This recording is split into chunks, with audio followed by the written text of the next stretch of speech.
Thank you so much for being with us, everybody. In our first cost of living assembly back in the middle of September, just at the start of the cost of living crisis beginning to impact people in the way we understand it is now, we gathered together to think a little bit about what's causing the crisis and about how it might play out into our communities.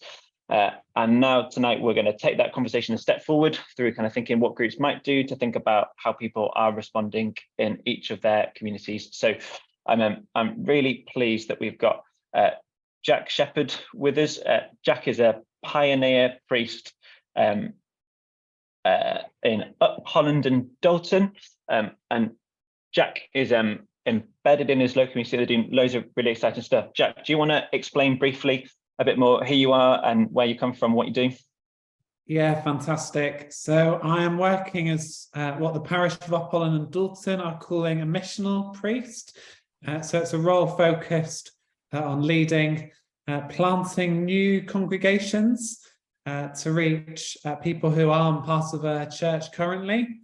And the parish that I'm working in includes 3 established parish churches. So you've got Christ the Servant in Digmore, St. Thomas the Martyr in Upholland, and St. Michael's in Dalton. And since October, Oaks has been part of the parish. And Oaks is a church that was planted in Tanhouse council estate around 2006. Catherine has been part of Oaks for some time before she joined Church Wigan. So it's great to see you, Catherine, and it was planted as part of St. John's Burscough. There's 4 Church of England primary schools in the parish, but on a monthly basis, I also visit around 5 other local schools. And it's been found that the index of multiple deprivation is significantly worse in several areas of the parish, including Tanhouse, than the national and regional average. So I've been working there since November 2020, and it's really good to see a load of you who I've come across through my time in the Diocese of Liverpool who I know are involved in other fantastic ministries. Nice, thanks, Jack. And so how's the cost of living crisis impacted your community? Yeah, so last week I was visiting the pub, as you do, and the pub manager said to me that everyone who comes into the pub in Tanhouse is affected by the cost of living crisis. So towards the end of last year, we carried out a survey about the cost of living crisis in Skelmersdale to identify how we can come together as a community to support people experiencing hardship. One of the questions that we asked was, what are your concerns about the cost of living crisis? And people came up with all sorts of answers, including how people will cope with increased energy costs and food bills, the impact on single parent families, including those who already work full time, people on low incomes, people who are vulnerable due to mental health, physical health, language and other problems, not being able to access the help and support they need to stay warm, and impact on the families that are served through school communities and how that might translate into safeguarding issues and welfare concerns. Lack of information causing an impact on people's health, concern for the elderly, but organisations not coping with the demand for help, and businesses being affected, as well as suicide rate potentially going up. We asked if people are aware of people who are struggling to pay for food for themselves and their family, and 93% said yes, they were aware of people struggling to pay for food for themselves or their families. And we asked people if they were aware of people who were worrying about staying warm this winter, and again 93% of people said yes. And that included someone saying that almost everyone is worried about the cost of heating. And one person had replied to say that they had a man crying on Monday, not this Monday, but when we did the survey, who couldn't afford the increase in bills, someone who was on health benefits. This person had spoken to 3 women who were on a pension and were trying not to put the heat on. There was one woman with health issues not putting her heat on, and 2 families semi-working in tears, making a choice between heating and eating. And so it's really affecting everyone across the whole community in Skelmersdale. And I think that survey provides a bit of a snapshot of the way it's impacting us. Wow. Okay, 93% is a terrifying number, isn't it, in terms of people who were struggling to feed their families and heat their homes. What are people doing, Jack? Where are they getting support from?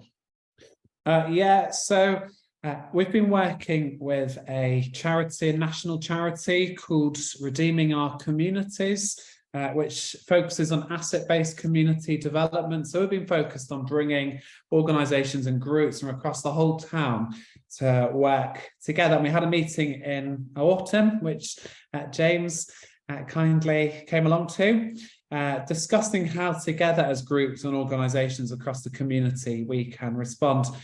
So following that meeting, we've collated and distributed information about warm spaces. There's lots of warm spaces in Skelmersdale. The Lancashire County Council have been really helpful in putting a database together of them, and food provision as well. We've provided that information to people, and that's included starting a Facebook page. We were reluctant initially to start using social media for our new Redeeming Our Communities group, but we felt that Facebook was going to be an effective way of sharing the information about food provision and warm spaces as widely as possible. We've also done a winter coat campaign, which took place at Latham High School. And amazingly, people were really, really generous. So for our warm winter coat campaign, we received over 500 items, jackets and scarves and gloves and tops. And people visited over that weekend who were in need. So one family came along on the Saturday, and they brought friends on the Sunday with them. And the mother was saying that she only has one coat at home. So when that coat gets wet, she's completely stuck. And they were really excited about this warm winter coat campaign.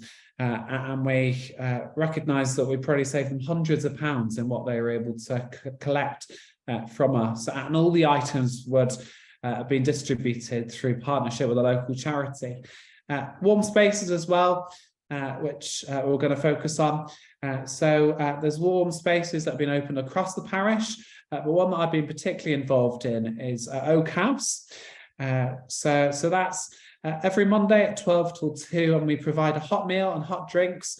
And during COVID, Oaks was often only around 3 to 4 people worshipping together. But they built real relational potential by building trust with people across the Tanhouse council estate. And our warm space, Open Oaks, was recently attended by about 12 people, some of whom have begun to connect with our regular worship. And really that's just through the potential of invitation. There's one person who's part of that group who was just fantastic at inviting people along. But we found that the warm space branding, we don't necessarily find particularly helpful because we feel people would have to be really, really desperate to step out into a building they've never been to before, simply for heat.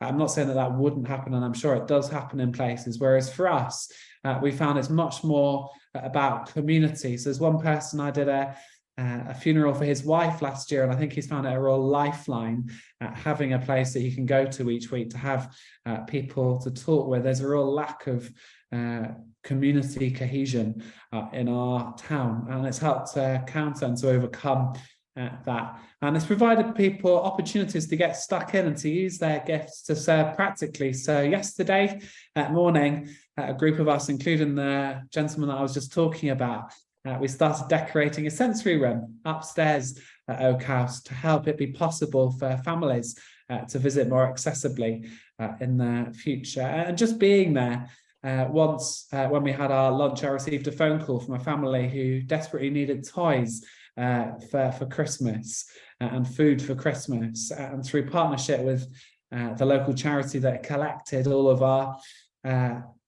items from the winter coat campaign, we were able to go and to meet that need.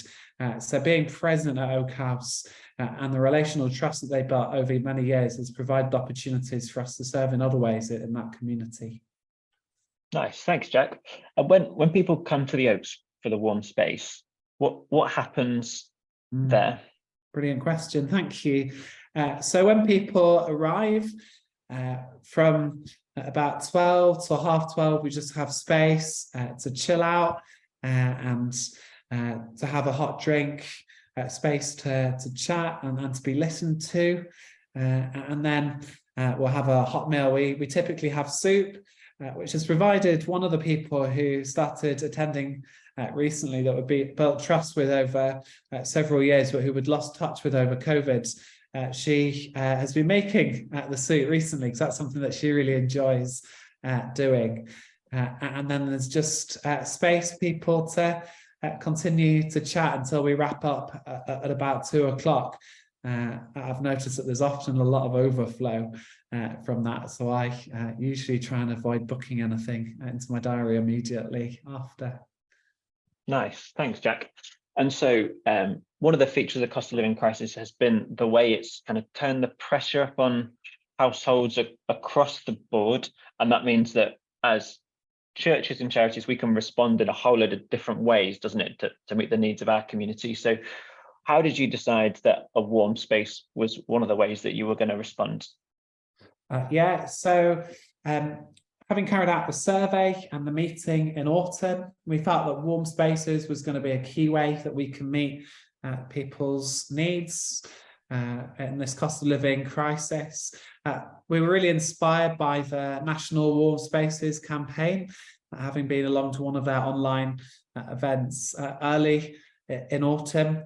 Open Oaks, which is what we're using to describe it. As I said, we don't typically use the warm spaces branding, but Open Oaks was a name that was for an activity that had taken place for several years at Oaks, and it stopped through COVID, and really it's a time for us of trying to work out what we want to pick up post-COVID.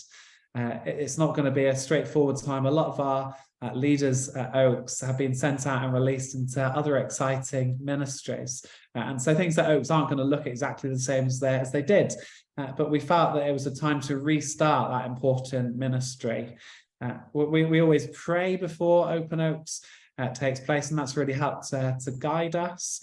And listening to the needs and ideas that present themselves in conversation with people as well. So we're really excited to see what happens next, such as the sensory room that we've begun. I think one thing that was key for us was recognising that a lot of churches are in a difficult position with bills being so expensive for charities and other organisations. And amazingly, one of our largest buildings in the parish, St Thomas the Martyr, has been able to provide a community meal twice a week. But it's easier in a way for a building like Oaks, a church like Oaks, to provide a warm space, because Oaks just meet in a house in the council estate. So it's much cheaper to heat a building like Oaks than it would be at many buildings.